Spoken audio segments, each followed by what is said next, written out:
Salah satu anime tersukses, Attack on Titan, akhirnya tamat setelah tayang 10 tahun. Anime yang tayang perdana pada 7 April 2013 dan berakhir pada 4 November 2023 adalah hasil karya dari artis manga Jepang yang bernama Hajime Isayama.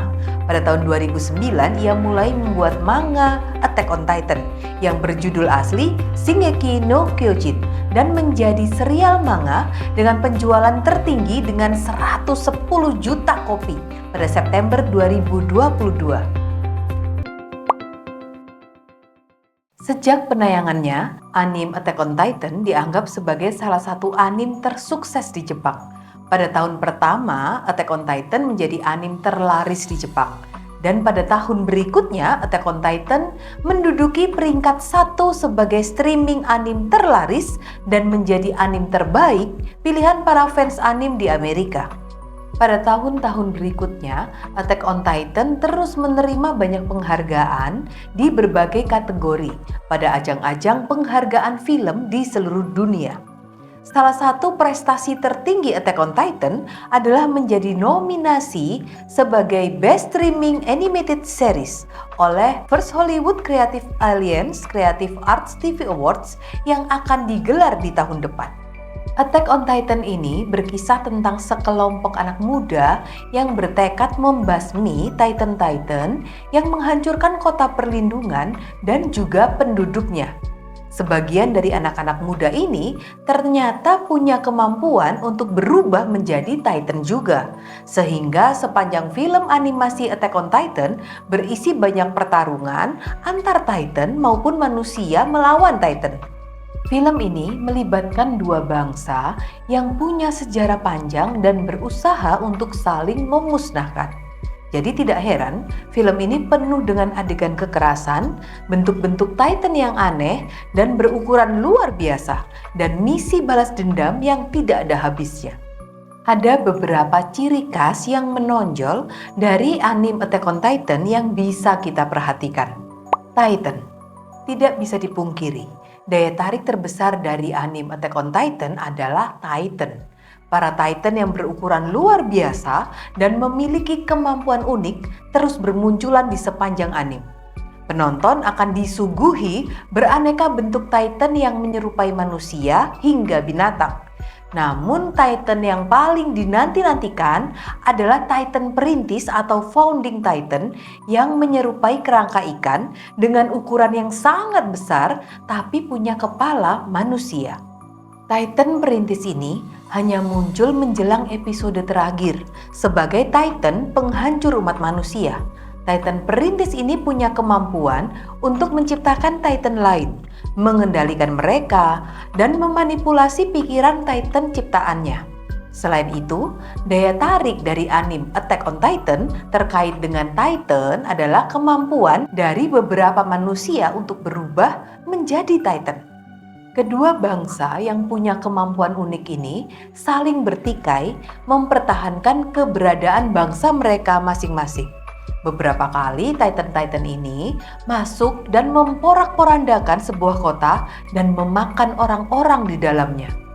Film bertema Titan atau raksasa menjadi salah satu tema yang sangat digemari. Hollywood sebagai kiblat film terbesar di dunia selalu memproduksi film-film dengan tema seperti ini. Sebut saja film King Kong, Godzilla, Transformer, Jurassic Park, bahkan film-film superhero Marvel dan DC Comics. Tidak hanya film biasa, banyak film-film dokumenter atau konten-konten yang berusaha menelusuri keberadaan raksasa di bumi. Sebut saja situs SCP yang salah satu kegiatannya memuat konten-konten pencarian monster di seluruh dunia dan sangat digemari oleh semua orang.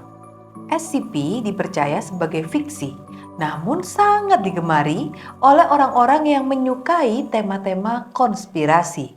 Salah satunya adalah konspirasi tentang keberadaan monster raksasa di seluruh dunia.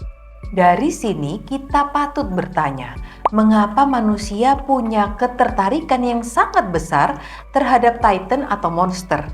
Ketertarikan ini sudah dimulai dari zaman kuno, yang sekarang kita sebut sebagai mitos, legenda, seperti naga, manusia-manusia raksasa, hewan-hewan laut raksasa, dan segala sesuatu yang sepertinya melawan hukum alam. Salah satu alasannya karena hal-hal yang berbau raksasa atau monster mempresentasikan sesuatu yang manusia tidak ketahui dan ketakutan manusia yang terdalam. Sama halnya dengan kematian, manusia selalu terobsesi untuk mencari tahu dan mempersiapkan diri untuk menghadapinya. Secara logika, bumi yang besar, lautan yang dalam, dan luasnya alam semesta agak masuk akal jika ada makhluk-makhluk besar lain selain manusia.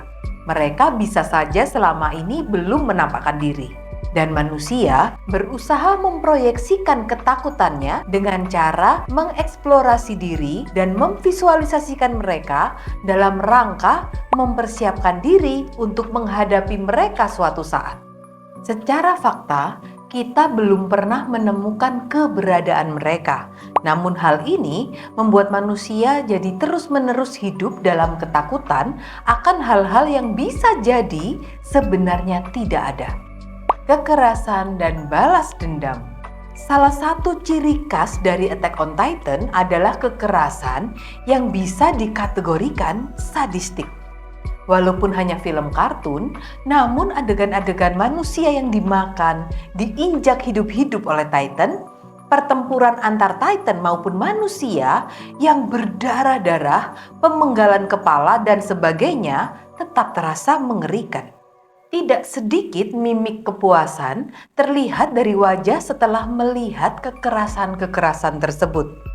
Tentu saja, kekerasan harus ditampilkan karena anime ini mengangkat tema Titan yang buas dan tidak bisa dikendalikan.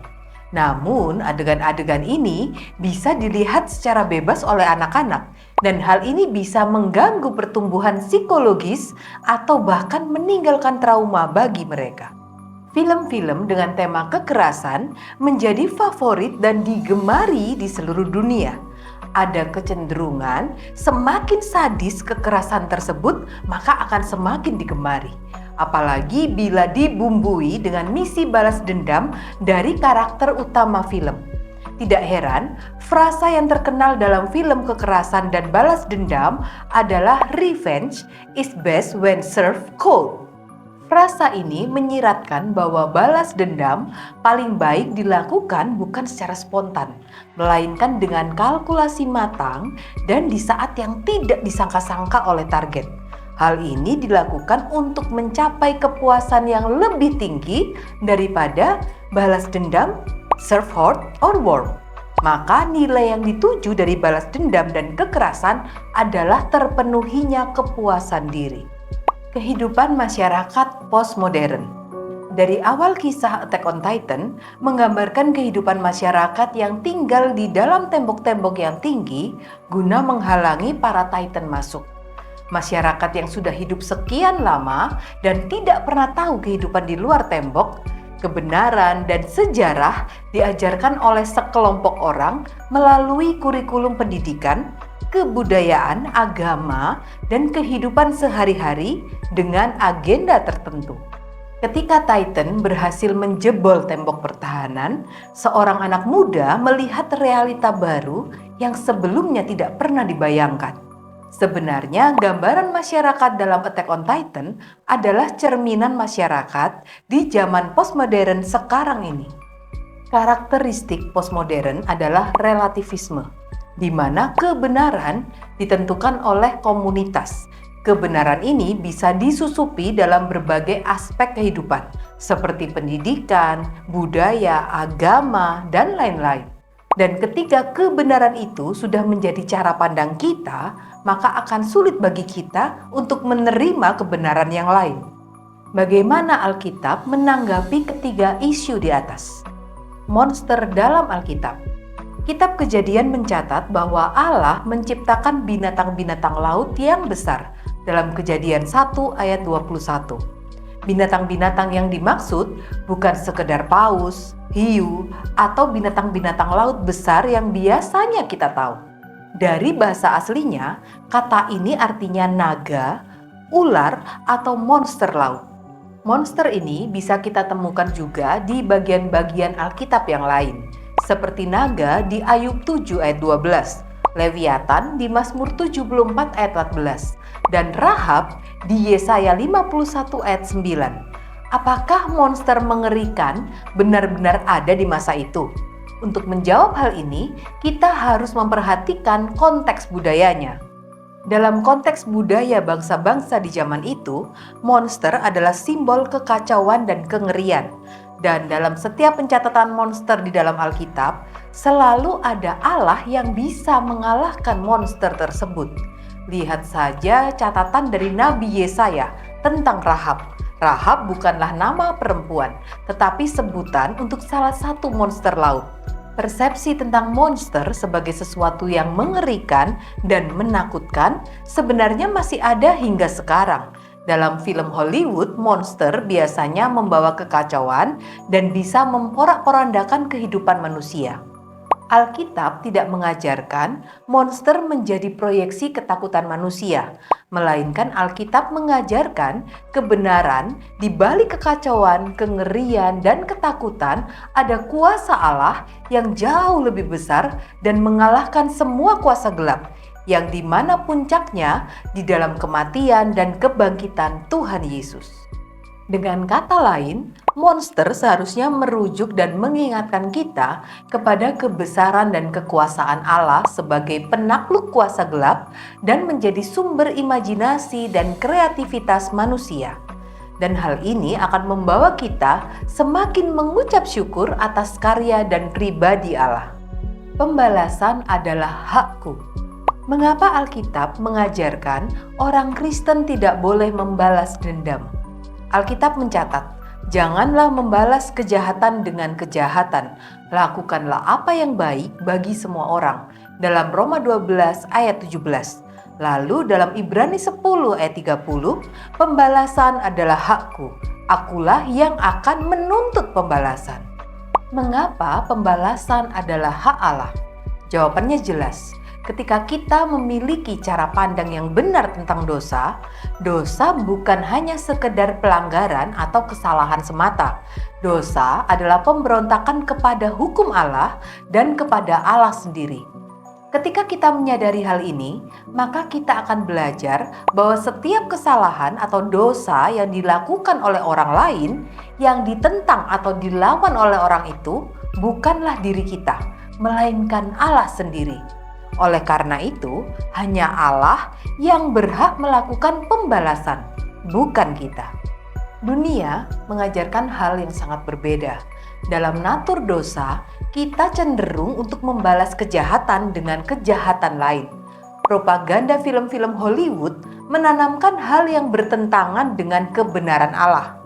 Namun, balas dendam tidak bisa mengakhiri pertikaian. Balas dendam hanya akan menciptakan rantai pertikaian dan permusuhan tanpa putus. Hal ini yang tercermin dalam ending anime Attack on Titan.